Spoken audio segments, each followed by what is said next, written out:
Oke, selamat pagi, siang, sore, atau malam. Jadi di sini kami dari kelompok 3 akan menjelaskan tentang sistem kompensasi pada Bank X di cabang A.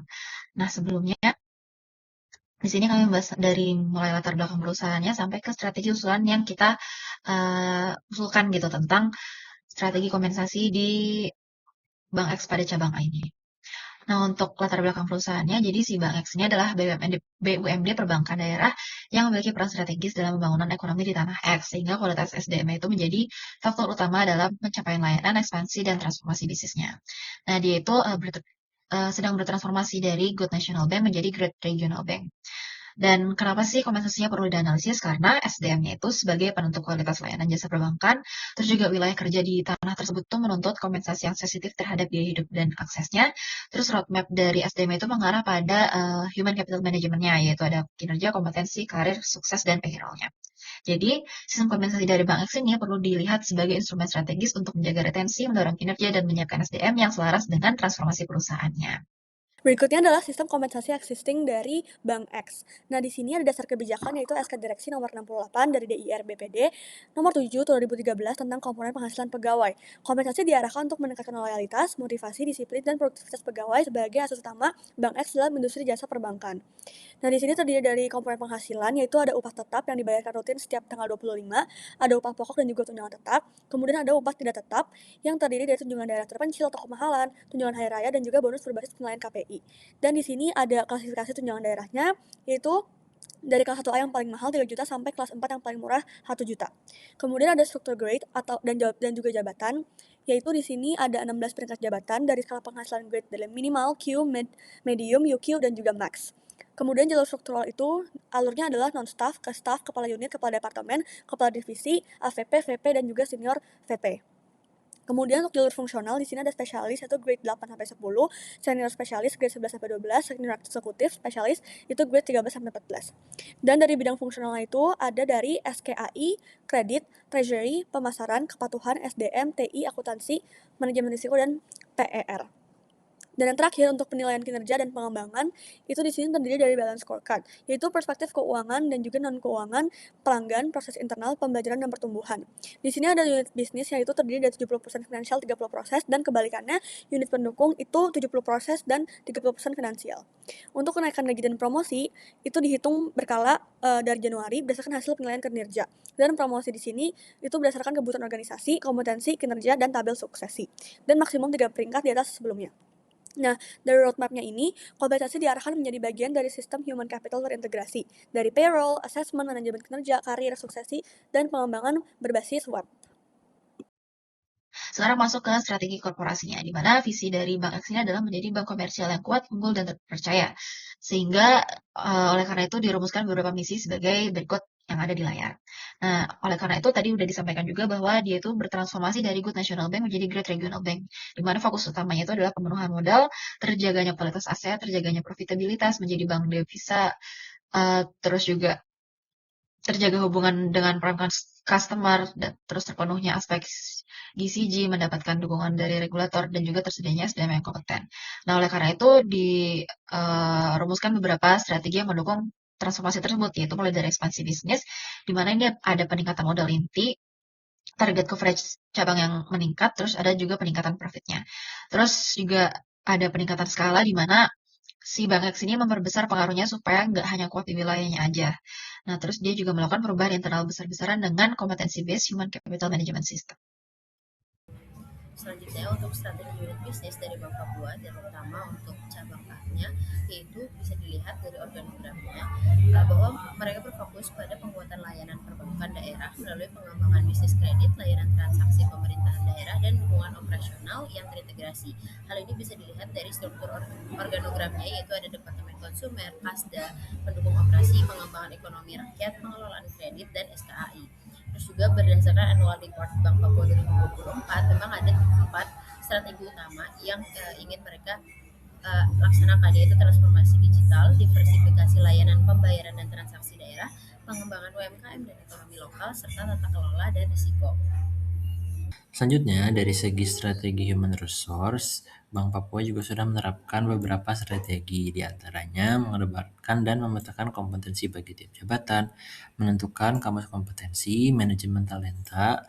Selain itu, keempat fungsi dari strategi HR juga telah diimplementasikan pada Bank X, dan job description untuk setiap posisi dan level pada perusahaan juga telah dipetakan dengan baik. Selain itu, terdapat beberapa tren strategi HR juga yang bisa menjadi insight bagi Bank Papua, antara lain seperti pay transparency, personalized benefit, equity and inclusion, serta data-driven decisions.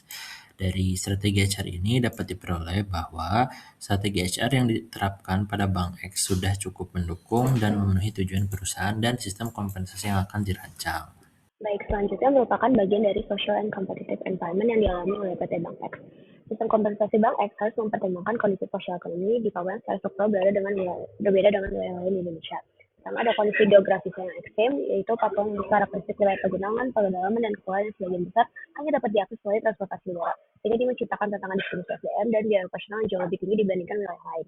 Selain itu, biaya hidupnya juga lebih tinggi, didapat dari daerah IKK Papua yang masuk kategori tertinggi nasional. Biaya kebutuhan pokoknya 15-25% lebih mahal akibat ketergantungan transportasi udara dan keterbatasan infrastruktur antar wilayah. Implikasinya terhadap kompensasi Bank X adalah kondisi geografis ekstrem dan biaya hidup yang tinggi di Papua menjadi dasar pentingnya tunjangan daerah yang kompetitif dan berbasis lokasi. Bukan hanya seragam, kompensasi yang tidak mencerminkan realitas biaya hidup setempat akan sulit menarik dan mempertahankan SDM berkualitas di wilayah Papua. Lalu selanjutnya adalah competitive environment, di mana Bank X beroperasi di industri perbankan sehingga kompensasi harus cukup kompetitif dibandingkan bank lain. Berikut ini adalah beberapa faktor yang dapat mempengaruhi tingkat kompetitif dari sistem kompensasi Bank X. Di antaranya adalah permintaan terhadap tenaga kerja dan keahlian khusus, total compensation package, jenjang karir dan kenaikan penghasilan, serta lokasi kerja dan kondisi daerah. Lalu untuk regulatory environment-nya atau regulasinya itu ada dalam penerapan sistem kompensasi Bank X ini juga memperhatikan regulatory environment, di mana berbagai regulasi eksternal dari pemerintah dan otoritas terkait yang wajib dipatuhi. Regulasi ini mempengaruhi bagaimana gaji, tunjangan, bonus, keter upah, dan remunerasi pegawai disusun agar sesuai dengan ketentuan hukum dan tata kelola perbankan. Yang pertama ada regulasi ketenagakerjaan, yaitu UU Nomor 13 Tahun 2003 tentang ketenagakerjaan menjadi dasar bahwa hubungan kerja dan hak pegawai termasuk penghasilan harus mengikuti ketentuan hukum dan ketenagakerjaan. Lalu regulasi upah minimum dari Permenaker Nomor 41 Men 1999 dan Kep 226 Men 2000. Lalu regulasi struktur dan skala upah juga tertulis di Permenaker Nomor 49 Men 2004. Untuk regulasi perbankan juga tertera pada Undang-Undang Nomor 10 Tahun 1992 dan juga Undang-Undang Nomor 10 Tahun 1998 tentang perbankan serta PBI Nomor 11 Tahun 2009 dan PBI Nomor 13 Tahun 2011 tentang Bank Umum. Lalu regulasi tata kelola remunerasi Bank Umum juga tertera pada POJK, di mana POJK ini mewajibkan bank memiliki kebijakan remunerasi tertulis bagi direksi, dewan komisaris, dan pegawai. Kebijakan tersebut harus mencakup struktur remunerasi, skala remunerasi, tingkat jabatan, kompensasi remunerasi, serta metode penetapan remunerasi. Lalu untuk penjagaan kinerja, risiko, dan prinsip kehati-hatian juga tertulis di PJOK, di mana PJOK juga membedakan remunerasi tetap dan variabel. Remunerasi tetap mencakup gaji pokok, tunjangan, fasilitas, THR, dan pensiun, sedangkan remunerasi variabel dikaitkan dengan kinerja dan risiko seperti bonus. Berdasarkan seluruh analisis yang telah kami lakukan, dapat disimpulkan bahwa Bank X belum memiliki sistem kompensasi yang mencukupi dan sesuai dengan standar yang ada. Oleh karena itu, perlu dirancang sebuah perbaikan sistem kompensasi dengan pendekatan 3P, yaitu Pay for Person, Position, dan juga Performance. Selanjutnya, usulan sistem kompensasi dimulai dari perhitungan pay for person. Pay for person itu sendiri merupakan penetapan gaji berdasarkan kompetensi, keahlian, dan karakteristik individu dari karyawan yang ada. Pay for person pada perhitungan ini merujuk pada golongan PNS berdasarkan pendidikan terakhir yang dimiliki oleh setiap karyawan. Hal tersebut juga sesuai dengan Peraturan Pemerintah Nomor 5 Tahun 2024 serta Peraturan BKN Nomor 1 Tahun 2024 sebagai yang terlampir di tabel di depan. Selanjutnya, kami juga telah melakukan perhitungan pay for person pada Bank X kantor cabang A mulai dari posisi tertinggi yaitu Kepala Departemen hingga posisi staf. Dan total terdapat 17 posisi yang telah dilakukan perhitungan pay for person. Baik, sebaiknya selanjutnya adalah pemetaan dari job profile.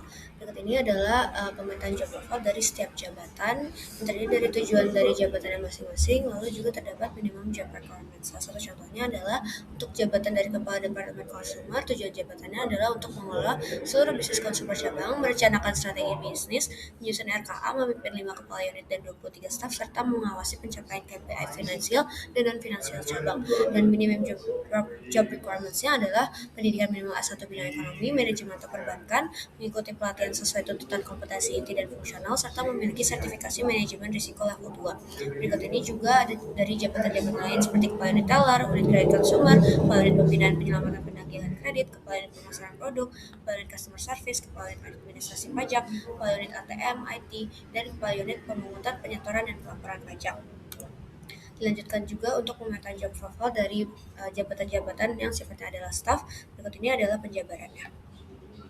Kemudian di sini kita masuk ke metode H-chart. Metode H-chart adalah metode evaluasi jabatan yang digunakan untuk mengukur nilai relatif suatu jabatan dalam organisasi secara objektif berdasarkan tuntutan pekerjaan, bukan berdasarkan individu yang menjabat di posisi tersebut.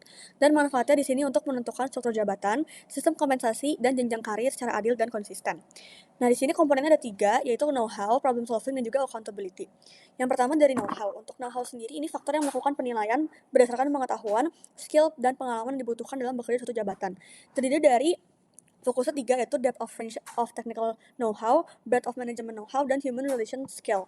Kemudian yang kedua adalah problem solving, yaitu kegunaan faktor problem solving ini untuk mengidentifikasi dan menyelesaikan masalah, yaitu mengukur kebutuhan pemakaian problem solving secara konseptual, analisis, dan produktif. Di sini fokusnya ada 2, yaitu thinking environment dan thinking challenge. Dan yang ketiga ada accountability, yaitu faktor yang mengukur jenis dan level nilai yang ditambahkan dalam suatu jabatan. Di sini fokusnya ada freedom to act, scope-nya atau magnitude-nya, dan juga impact-nya.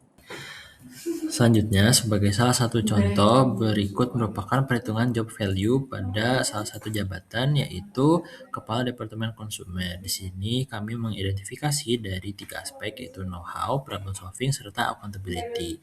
Diperoleh dari know-how itu 400, problem solving 116, dan accountability 304, dan diperoleh nilai total job value-nya sebesar 820.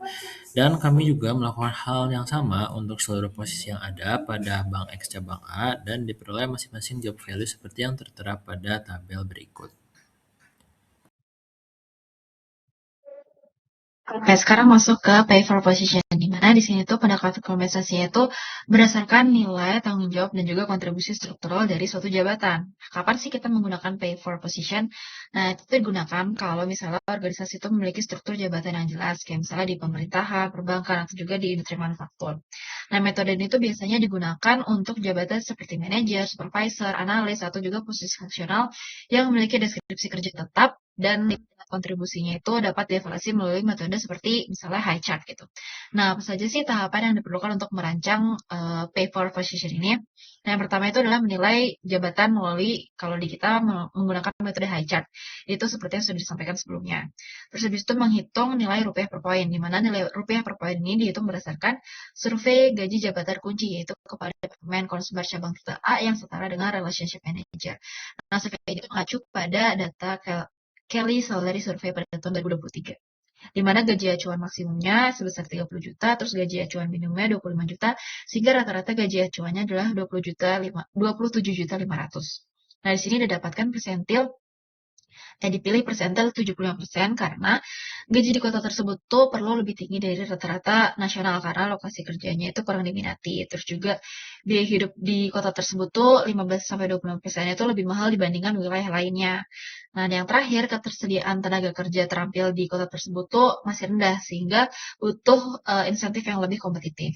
Nah, habis itu tahap yang selanjutnya adalah perhitungan tunjangan jabatan, di mana tunjangan jabatan ini dihitung dengan mengalikan nilai jabatan tiap posisi dengan rupiah per poinnya, sehingga besarnya itu berbeda sesuai dengan tanggung jawab masing-masing. Di sini ada rumusnya. Nah, ini adalah hasil dari pay for position pada Bank X di cabang tipe A, di mana untuk tiap jabatan itu ini ada nilainya sesuai dengan metode high chart, terus ada gaji pokoknya, terus ada usulan tunjangan jabatannya, sehingga didapatkan total gajinya sebagai berikut.